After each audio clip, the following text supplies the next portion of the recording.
Sejam muito bem-vindos à segunda aula do nosso curso onde estamos criando o jogo Pong na Godot 4.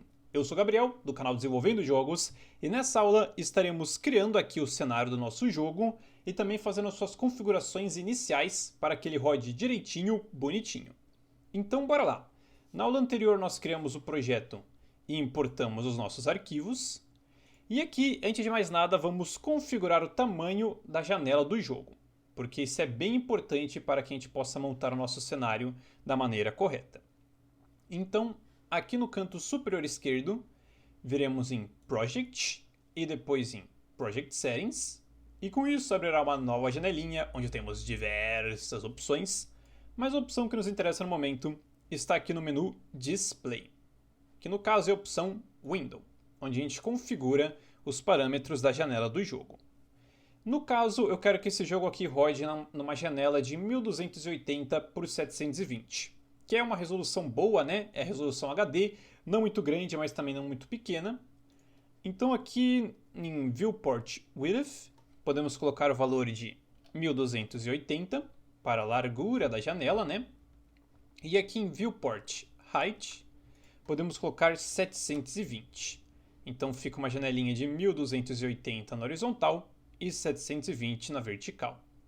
E aproveitando que a gente já está aqui nas configurações, a gente pode vir aqui no menu Stretch e trocar aqui o seu Mode de Disable para Canvas Items. Que lembrando, essa opçãozinha aqui do Canvas Items permite que a nossa janela fique sempre do mesmo tamanho, independente do tamanho que nós colocarmos ela. Ou seja, se a gente, por exemplo, expandir aqui essa janela da Godot, a gente vai ver que ela ocupa todo o espaço que ela tem de ocupar. Já se ela fica do tamanho menorzinha, ela continua ocupando... ela ocupa menos espaço, mas continua mostrando as mesmas opções. Então, se a gente não ativar o Canvas Items, quando a gente expandir o nosso jogo, o que vai acontecer é que tipo, o nosso jogo ficaria somente numa parte da tela e todo o resto ia ficar cinza. Isso ia ficar bem estranho, galera.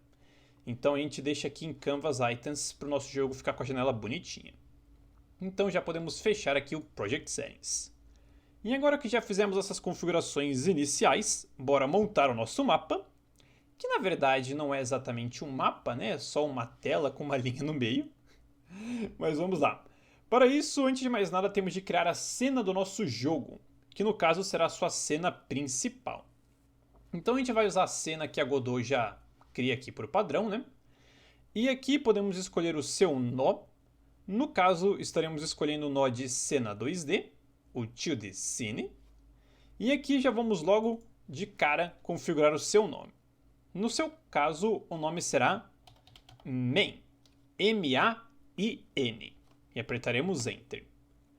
Aqui, galera, para quem não tá ligado, Main em inglês significa principal. Em todo o curso nós estaremos programando as coisas em português, porque eu acho que isso facilita imensamente o aprendizado, porque você já está aprendendo a programar e aí você ainda teria que aprender a programar em inglês, o que pode complicar bastante as coisas. Então eu sempre programo tudo em português. Mas aqui eu gosto de já ter essa cena nomeada como main, porque a gente já vai pegando um pouquinho, né, da prática de escrever as coisas em inglês, que é bem importante. Mas basicamente main significa principal. Então essa aqui é a cena principal do nosso jogo. Então agora que já temos ela criada, antes de continuar adicionando as coisas, vamos salvá-la. Então a gente vem em Scene e depois em Save Scene, ou uso atalhos de Ctrl S. E aqui, para deixar nosso projeto mais organizado, ao invés de salvar a nossa cena em qualquer lugar, criaremos uma nova pastinha chamada Scenes, onde estaremos guardando as nossas cenas. E aqui dentro dessa pasta, criaremos uma outra chamada Main, pois essa pasta Main guardará a nossa cena Main. Bem tranquilo. Então a gente cria essa pasta e dentro dela salva aqui a Main. Então a gente clica em salvar e beleza, belezinha, já podemos começar a trabalhar aqui na nossa cena. Então a primeira coisa que faremos é adicionar a imagem do nosso campo. E como queremos adicionar uma imagem, que nada mais é que um sprite, com o nosso nó da cena selecionado, clicaremos aqui no mais e procuraremos pelo nó chamado Sprite 2D, que é o nó que nos permite adicionar uma imagem no nosso jogo. Então a gente seleciona o Sprite 2D E aqui a gente já pode renomeá-lo como campo. Então a gente coloca campo ou tela de fundo, você que escolhe. Eu acho que campo combina mais, porque o Pong é como se realmente fosse um ping-pong. Esse aqui seria o campo onde os jogadores estão jogando. Não sei se faz muito sentido, né? Mas tudo bem. Então a gente renomeia para campo e agora já podemos adicionar uma imagem a ele. E a gente faz isso aqui no canto direito da tela, na aba Inspector. Olha, a gente adiciona uma imagem aqui na opção Texture. E que imagem que a gente vai adicionar?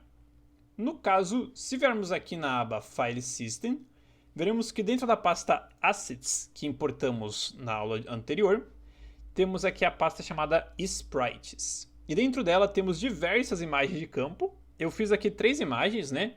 Assim você pode escolher um campo preto, um campo roxo ou um campo verde para dar uma simulada no futebol. Eu acho que o verde não fica muito bonito, mas se você quiser, tá aqui para usar. No caso, eu estaria utilizando a imagem do campo roxo, que eu acho que fica com um aspecto bem legal. O Pong original utiliza um campo preto, mas eu acho que o roxinho dá um toque a mais. Então pegarei aqui a imagem do campo roxo e a arrastarei até aqui a opção do Texture, no seu campo Empty. Então a gente adiciona para cá e beleza, belezinha, já temos a imagem do nosso campo. Porém, galera, tem um pequeno probleminha. No caso, essa imagem não está posicionada corretamente. Porque essa é uma coisa meio difícil de ver no vídeo, mas olhem aí no projeto de vocês. Vocês estão vendo que tem uma linha azul que desce aqui no canto e vem aqui para o outro canto? Então, essa linha azul aqui é a câmera do nosso jogo. Ou seja, tudo que está dentro dela aparece no jogo e tudo que está fora não aparece. E no caso, o nosso campo está com 1/4 dele para dentro e os 3/4 restantes estão para fora. Ou seja, se a gente clicar aqui no play da claquete, ó, o nosso jogo vai rodar. Vamos para carregar, só que só isso do campo vai aparecer. Então a gente tem que reposicioná-lo. E lembrando que a gente clicou aqui no play da claquete. Já já a gente configura a cena principal para clicar aqui no play normal mesmo.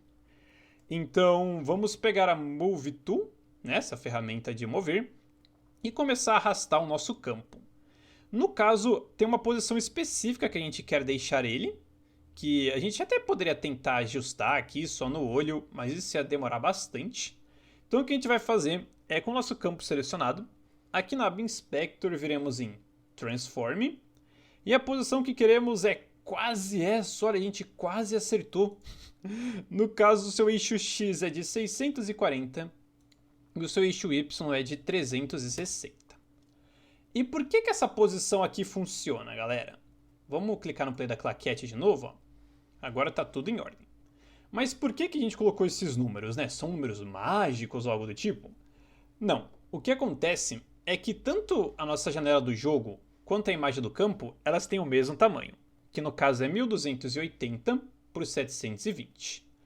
E aqui, como a imagem é posicionada a partir do meiozinho, o que acontece é que se a gente deixa a imagem na metade do 1280, que é 640, ela vai ficar bem no meio da janela. Então vai ficar metade para a esquerda e metade para a direita. Mesma coisa com o eixo Y. O valor do eixo Y é 720, então aqui a gente coloca metade, que é 360. E desse jeito ele fica 360 pixels para cima e 360 pixels para baixo. Assim, a nossa janela ocupa todo o espaço que ela pode ocupar. Então não são números mágicos, é apenas o comprimento, né, e a altura da janela dividido por 2. Então beleza, agora que temos o nosso campo aqui, vamos adicionar aquela linha marota que fica no meio. No caso, se olharmos aqui na pasta Assets, veremos que não temos nenhuma imagem para a linha. Mas calma, calma, não criemos cânico. Pois isso aqui é proposital, eu resolvi usar a imagem do jogador mesmo aqui para formar a linha. Porque a linha nada mais é que uma linha branca, né? Eu poderia ter criado outro arquivo para isso, mas ia ser só peso extra no arquivo. A gente tem como fazer isso diretamente com esse sprite aqui. Então vamos criar aqui um nó para nossa linha. No caso, temos de criá-lo com o nó principal selecionado, né? Senão ele será um filho do campo. Queremos que seja um filho do main mesmo. Então, com o nó main selecionado, clicaremos no mais e adicionaremos novamente um sprite 2D. E aqui em seu nome podemos colocar linha do meio. E aqui a gente não separa, né, com espaços as palavras. Quando a gente está nomeando um nó, a gente separa com letras maiúsculas. Então, L para a linha, D maiúsculo para o do e M maiúsculo para o meio. É assim que a gente separa as palavras quando está nomeando os nós. Então, para adicionar uma imagem a ele, vamos aqui na pasta dos assets, pegar a imagem do jogador e arrastar aqui para a aba Inspector. Beleza, belezinha? Já temos a linha aparecendo aqui, só que novamente está na posição errada, então agora vamos trazer exatamente para o centro da tela, que novamente poderíamos tentar fazer isso aqui no olho, mas é mais fácil digitar os valores que queremos. Então, aqui no seu componente Transform, no eixo X colocaremos o mesmo valor de 640 e no eixo Y o mesmo valor de 360. Desse jeito, olha só, ela fica exatamente no meio. Igual a nossa imagem do campo está exatamente no meio. Porém, a linha deveria cobrir a tela inteira, né? Não ficar só desse tamanho. Esse aqui é o tamanho do jogador. Então, o que a gente vai fazer é vir aqui também no seu componente Transform e vamos modificar a sua escala. No caso, nós queremos que a sua escala Y seja de 5.6. Então, a gente digita e aperta Enter. E fazendo isso, vai ficar meio estranho, a gente já corrige. Mas olha só que legal, agora a linha já ocupa toda a área vertical que ela tem de ocupar. Porém, quando a gente aumentou o eixo Y, também aumentou o eixo X. Então o eixo X também está de 5.6. Não é o que a gente quer, nós queremos uma linha fininha no meio. Então a gente vai desmarcar essa opçãozinha, ó, tá vendo que aqui em Scale tem uma espécie de corrente? Então a gente clica nela para desativar. Aí vai mudar o ícone para corrente quebrada. Isso aqui faz com que possamos editar os valores individualmente, né?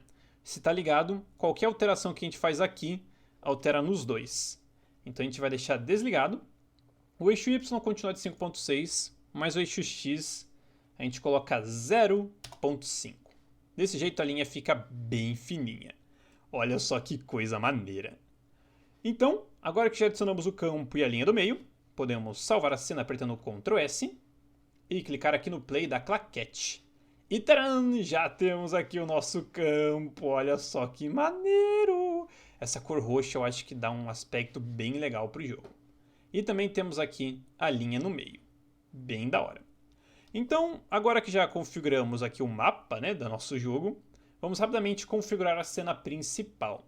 Que para quem nunca mexeu na Godot, a cena principal nada mais é que a cena que roda quando a gente inicia o jogo. Ou seja, a gente precisa dizer para a Godot qual que é a primeira cena que ela vai carregar. No caso, nós queremos que ela carregue essa cena aqui mesmo. Então a gente clica aqui no play normal, não da claquete, aqui no play normal. Aí vai aparecer, né, a mensagenzinha pedindo qual que é a cena principal. Então a gente clica aqui em Select Current, que traduzindo é selecionar atual. Então estamos dizendo que a cena atual, que é a única que temos no momento, é a cena principal. E agora, sempre que clicarmos nesse play aqui, que é o primeiro, o jogo sempre será carregado a partir daqui, que é exatamente o que queremos.